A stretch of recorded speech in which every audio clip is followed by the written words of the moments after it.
Hi, I'm Andrew Perry, and I have a very interesting tale for you. In December, we were interviewing our friend, William Ohanessian, director of the documentary named Turnbull Canyon, A Road Unwound. The documentary is about the myriad of experiences that people have had around the canyon and the road that winds through it. In our interview, we hiked around Turnbull Canyon to the water tower and discussed the mysterious history of Turnbull Canyon and William's thoughts on the various tales of mischievous spirits that are said to frequent the Turnbull Canyon area between the Californian cities of Whittier and Hacienda Heights. But unfortunately, TCET's camera crew, me, had a series of technical problems that left almost all of our audio garbled. Additionally, because of another issue I had, I had to start filming with my iPhone. So though shaky, at least the iPhone footage has audio. And I'll show that a little bit later. But first, I was very engaged in our conversation and remember some cool parts of it. And I'd like to share at least one quick thing, maybe another thing if I have time. A lot of people who hike up here are familiar with this water tower, and anyone who has hiked to the top and got close to the water tower is very familiar with all the artistic graffiti on it. Well, William has himself been one of the mischievous spirits that have haunted these hills for so many years because he remembers some of the oldest graffiti on the tower. You see that weird looking dude? That's one of the first graffitied faces on this tower. William also let me know about the artistic side of his documentary. For instance, he didn't want to use drone footage when he shot the documentary because he wanted the perspective to be on the ground, up close, and personal. After all, this documentary is more about personal experiences. A drone shot, on the other hand, it takes the viewer out of that perspective and gives them a different sense, like an Overwatch, an ethereal being with an almost all-seeing vantage point. As I said earlier, we did have some shaky iPhone footage with crystal clear audio.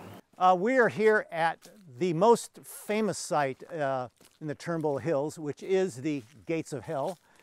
As you can see, it's got concertina wire. It's very well locked. There's even what looks like a good hanging tree branch up there. The gates were so named because kids in the area saw it was a pretty scary location. It's in the dark. It's a little intimidating. There's kind of a path that goes up the hill that you can't get to. But what really got the rumors going was one day some young people were driving by and they saw a dead dog, like a German Shepherd type dog that was positioned right about here, right in front of the gates. And this dog had been laying there for a day or two. They called animal control. It took them time to get here. By then, turkey vultures had come and started picking at the carcass of this deceased canine. More kids came by and saw this poor deceased canine corpse in front of the Gates of Hell. And this triggered the rumors into very popular lore all over the area. So people started coming by. Have you been to the Gates of Hell? Have you seen what's there? And people started trespassing into the gates, and there was that led to them needing to put up the barbed wire and the chain link fence. I'd like to add also that this is private property. I've met the owner. He's a good guy, and there are the Belgian Malinois dogs that do guard the property. So I don't encourage anybody to press their luck and try to trespass the gates. Really, it is private property. It's like busting into somebody's home, and shouldn't do it. Just because of the reputation is not reason enough. Okay, we are here at the very infamous Singing Kettle House. A lot of people drive by and have no idea that what has gone on here in the history of the location. It was built approximately in the 20s, I'm told, and over the years it has been known as a real estate office, it has been known as a restaurant, a regular tea house for people to come up and have tea and enjoy the view. From then the reputation got more notorious. I understand it was a gambler's den at one point. It was certainly a place where that had gambling when it was illegal. Rumor has it that it was a whorehouse or a brothel at some point.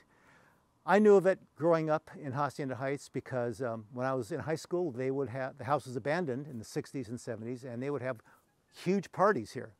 And we came up one evening to attend the party, and there was all kinds of kids from all over. So it was a very wild, interesting scene. I know that it's a very private location now. It is occupied. I do not recommend trying to traverse the area because there's a lot of police who come up here and they will catch you quickly. So respect the privacy, but still, the rumors abound about the Singing Kettle restaurant. So I've been told that the technical difficulties I mentioned earlier were the spirits of the hills themselves messing with me. Hey, if it covers up for my inability to keep track of those technical glitches, hey, why not? I'm Andrew Perry. Stay curious. My name is William Ohanessian, director of Turnbull Canyon, A Road Unwound, and our motto is stay curious.